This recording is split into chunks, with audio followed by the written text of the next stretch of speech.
Alright, we're here on Lone Wolf Podcast with D. Astro. He's an upcoming Wisconsin artist from Checkmate Music Group. He just won first place in the Best of Wisconsin Cypher. He has performed all around Wisconsin and creating a lot of great music, which you can find on all social media platforms.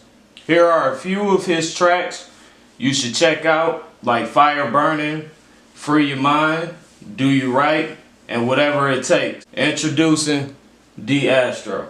Peace to all y'all, man. Thank you to whoever gonna tune into this. Thank y'all for tuning in.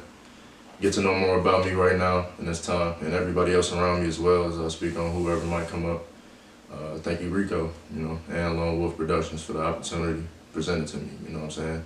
And I just want to say thank to all the artists that came and showcased themselves in their best form.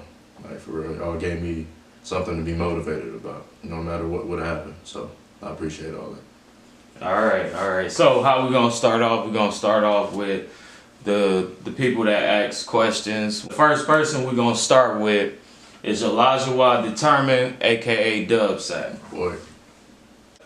What's your favorite local song? My favorite local song, man. It all depends on my mood, bro, honestly. But one that really get me centered is Flex for Nobody by Mo City.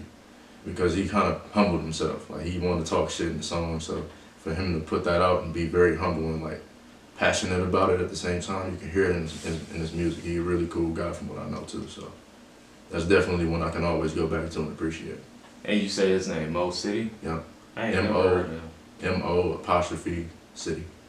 Yeah. Okay. And you said, what was the name of the song? Flex for Nobody. Flex for Nobody. Yeah. Okay. Good. So there's another question he has. I ain't gonna lie, they coming with some good questions for you. That's good. Define what happiness is to you. Happiness is, and everybody got their own variation. So, I don't want anybody to take my answer as theirs. So, what I find happiness to be is just contentment. When I was working in 2015 at Amazon, I really was trying to focus on keeping myself in a happy place. And I'm like, happiness come and go. Even though my mom always tell me, you determine what your happiness is, I took that in a form of contentment, because being content means that you're balanced and you're neutral. You're not really far reaching to try to get somewhere in a certain point. You kind of balance, you center and you finding your way in your own way, in a way, you're depending on yourself for the happiness and you're not reaching out to other things. That's what contentment is for me, and happiness. So basically, in other words, you're saying happiness is defined of who you are as an individual. Exactly. Okay. That's exactly what I mean. Because as you develop as a person, your characteristics are gonna change. You don't stay the same. You know what I'm saying? So it's core values that you might keep, but as a person, you're gonna change. Yeah, that's true. That's true. You gotta be content with who you are. That's true. Shout out to Moms too. She was supposed to be here. The last interview date we set up, a lot of bumps came in the road. So shout out to Moms. Love you, Mom, for real. Appreciate it. So his last question to you is, what's your writing process like? I got probably 2 or 3. So, I can get into my poetic stance to where I just write without beats, and I kind of just create a flow.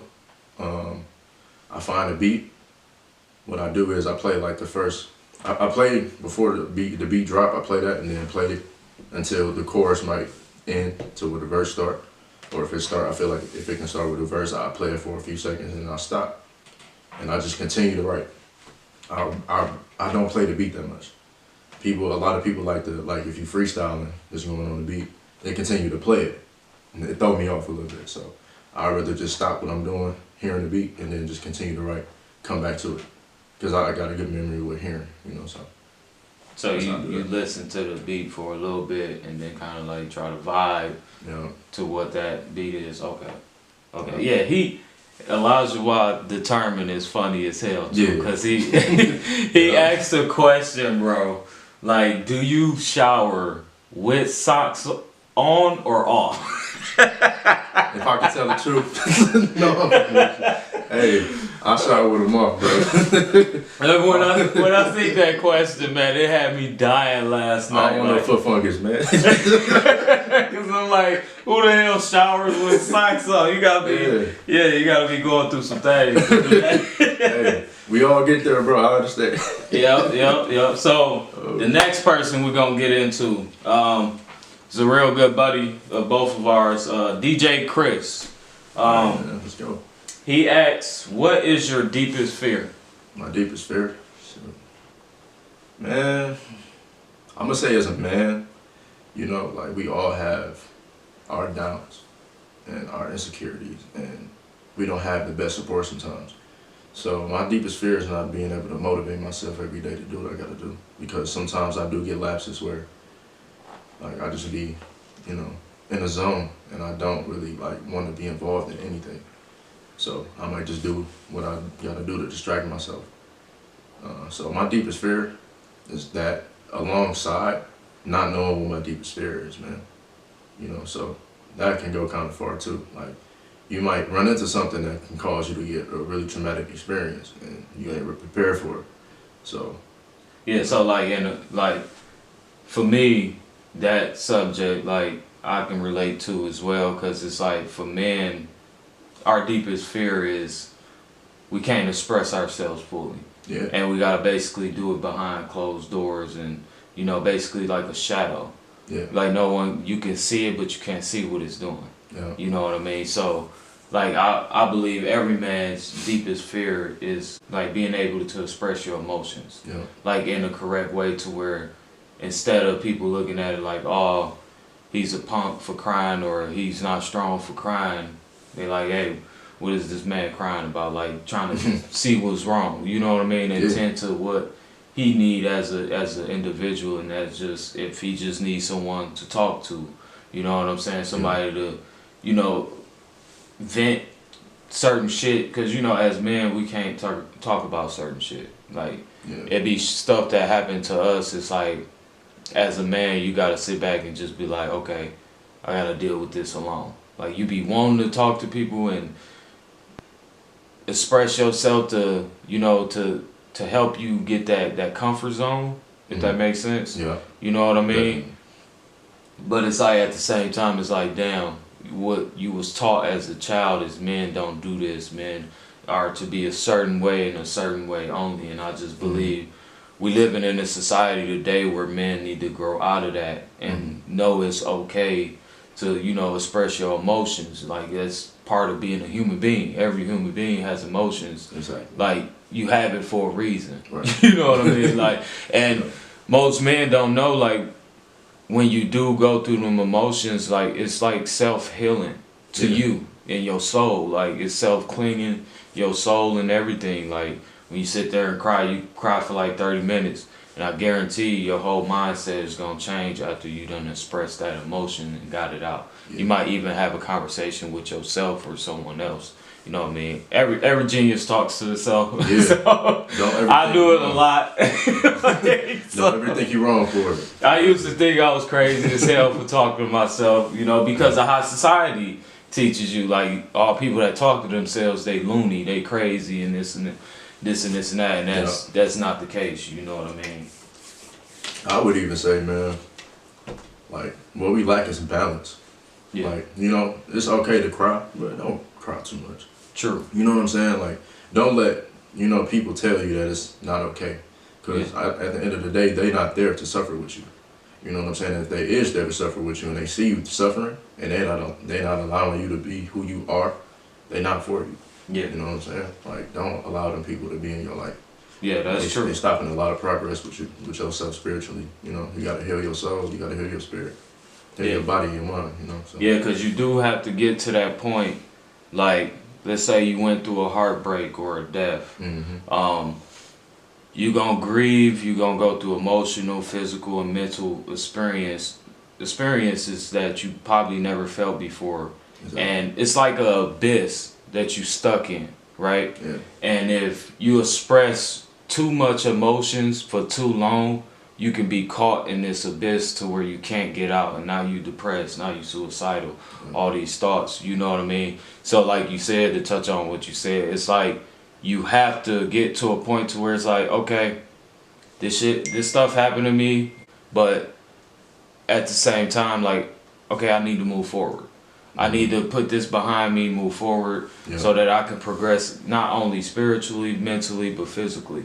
You know what I mean? And that's where I feel like a lot of men get caught in that transaction right there. Because most men get caught stuck in that abyss. Because it's like, okay, if I'm going to let it out, I'm going to let it out.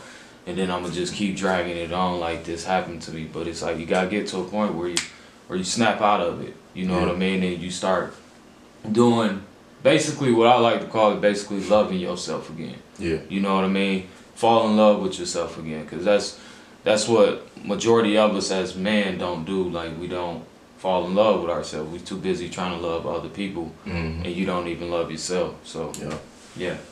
And I just want to expound on this just a little bit more. Like, you know, even when I went through my period of time, when I went through that, it was about 5 or 6 years with a combination of depression, stress, and anxiety. It struck me in a place where I never would have seen it coming. And the totality of things, I say, because I've seen like signs that it would happen. You know, I'm gonna just put it in this way. I was basically like ill with pulmonary embolism, and then that caused like heart palpitations to come along with it. So, you know, I'm kind of like dealing with that on a day-to-day basis. And to be honest, like, I'm pretty blessed to be here every day I wake up.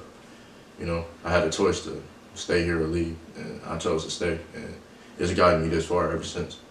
I realized I was 23 years old, truthfully, and I haven't really done anything, because I was in that period of time. I was 17, 18, until I was like 23, to where I was going through all that. And in the midst of it, when I was actually like 19, I started to find myself feeling kind of like, I'm gonna mention an artist that's perfect example, Capital Steez. If you research his story, he basically went into a period where he felt like he was distant from everything that involved himself here, physically. Like, he felt like he was just evolving spiritually, but physically he was dying out. Person's question is from Jay Wick. When filled inspired to write, what do you do to get the idea out your head and onto paper?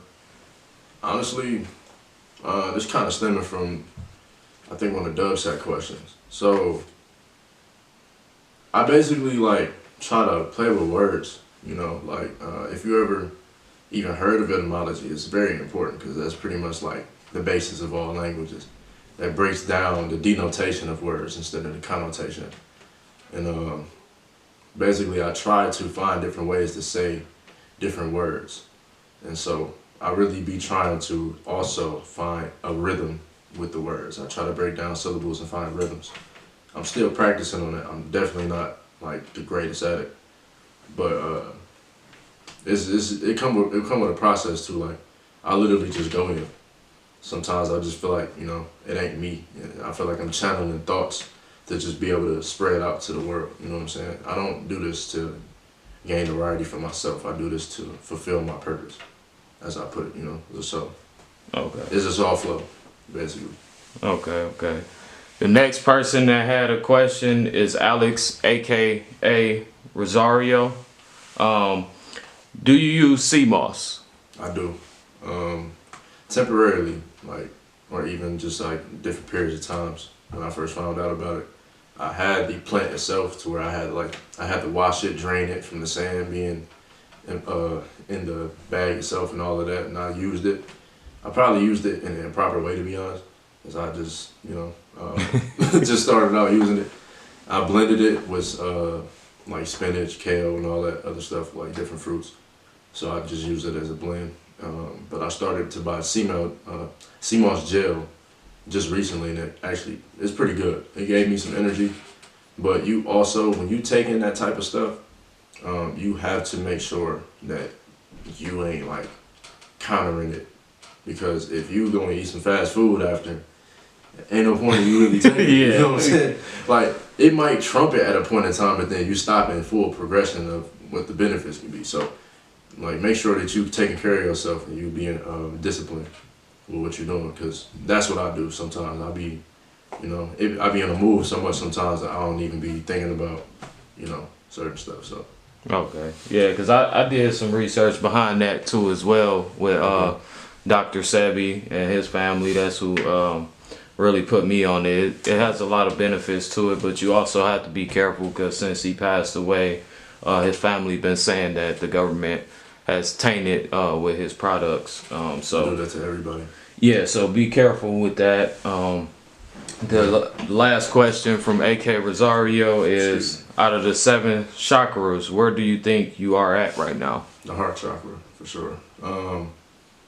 Well, honestly, I'll be honest with you. Like, I feel like it shifts. So, since last year, or 2022, or 2020, I feel like I really was in my survival mode. I really had to, like, grind from where I was at because I ain't have shit, really. Like, I still had a foundation from my parents, but for myself, I didn't have nothing. So, I feel like I was really being practical. So, my solar plexus, I put that wheel in, and then the root chakra, I had to, learn some survival skills, and I had to learn how to be out here on my own, in a sense. Like, still getting help here and there, but if you know me for real, I don't ask for help. I only ask for help when I feel like I really need it. And when I come to you, I'm vulnerable. So don't take advantage of that or make me seem like I'm not trying to do nothing with myself, because I only ask if I really need it. So. Okay. Just putting that out there. I ain't trying to throw shade. Okay. So a question for me. What is Checkmate Music Group about? I know I submitted a question. I kind of cheated. That's cool. But yeah, kind of give us a background on what that's about. I got to give the props to Checkmate Sabo. Like, he's the one that actually is the innovator and the engine for what we have. He wanted to start his own label, which I think he's in the work and putting it in the works now. But as a group, it's me, him, Lil Moody.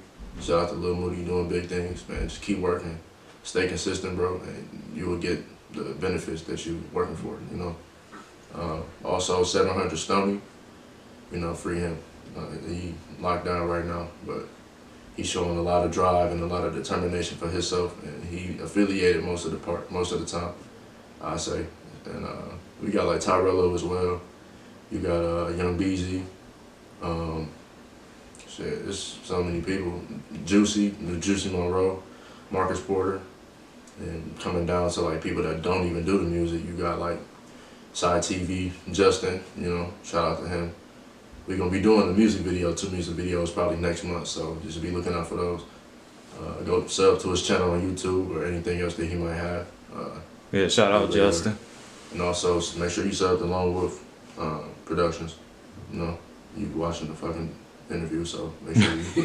Yeah, make sure you hit that bell and that subscribe button. and hit the like button for that. Yeah, hit the like button too as well. Yeah, so... And anybody else that I failed to mention, or I even want to just say thank you to the venues that have, presented us the opportunity for us to showcase ourselves. From the Green Isle, the Whiskey Barrel, you got the new one. Honestly, I forgot the name. Like, I'll be so on the move on my mind, but it's just literally opened up in Reedsburg again. So we just did a show last weekend. There. Is that the Tarbenders? Yep, Tarbenders actually. Okay, so, yep, Tarbenders. They just opened up on our grand opening for our show. Tarbenders with sass. Yep. Yeah, I actually made their logo. Nice. All right. That's a nice I actually appreciate it. That was a accomplishment for myself because I never did that before. But shout out to DJ Chris too, because he gave me the connections on that.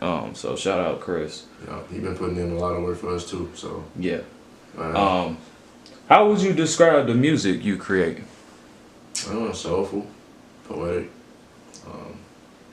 spiritual. I've gotten some feedback with certain words that I put together and how I use them. I feel like everybody got their own way of viewing things, and I make my music for people that resonate with me. I don't do it for everybody because I know everybody not gonna resonate with what I do. So my music is me. Like, don't ever think that, like, it's a separation between the two. Like, I'm not the type of person to be like, I'm this musician, but I'm also this person. I am my music. So, if Yeah, you're hearing me, you're hearing the music. Yeah, because you can kind of like listen to his music and kind of like feel the type of aura he has as a human being and as an individual. Like, literally, that's how I knew he was a cool dude. Like, listening to his lyrics, Yeah. and it's just like half of the shit he's saying is half of the shit I'll be on already. So Exactly. it's like it was that immediate connection. So Yep. So Exactly. That's what I mean. Like, you know, every time somebody might ask me, like, who am I as a person, I just tell them to go listen to my music and come back to me, and you'll find out more. So. Okay, last question from Bear T. Myers. Okay. Where do you see yourself in 5 years with your music? I see myself being very diverse with, like, the different skill sets that the music brings. Like, you got graphic design, you got videography, photography, you got music itself, production, engineer. I want to produce. So when I started making music, I'm gonna answer the question. But when I started making music, I wanted to be a producer. I was with a group of guys in my high school senior class, and they was like, bro, you just need to rap.